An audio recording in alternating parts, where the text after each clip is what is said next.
खबरें खेल के मैदान से। पाकिस्तान के भारत खिलाफ मैच न खेलने पर परेशान आईसीसी ने मामला संभालने के लिए तगोदो शुरू कर दी। पाकिस्तान को आमादा करने के लिए डिप्टी चेयरमैन इमरान ख्वाजा को टॉस सौंप दिया गया।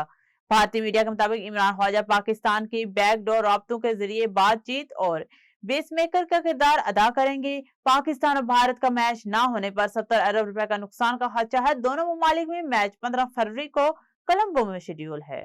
ICC under 19 cricket world cup के दूसरे सेमीफाइनल में भारत ने अफगानिस्तान को 7 विकेटों से शिकस्त देकर फाइनल के लिए क्वालिफाई कर लिया।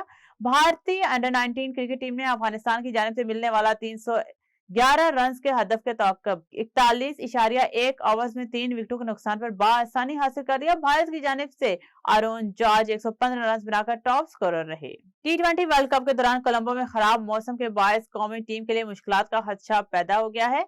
हुकूमत पाकिस्तान ने कौमी क्रिकेट टीम को आइंदा टी20 वर्ल्ड कप के लिए खेलने की इजाजत दे दी है, लेकिन भारत के खिलाफ शेड्यूल मैच बायकॉट करने का फैसला किया गया है। भारत के खिलाफ मैच बायकॉट करने के फैसले की वजह से कौमी टीम को टूर्नामेंट के आगाज में ही मुश्किलात का सामना है।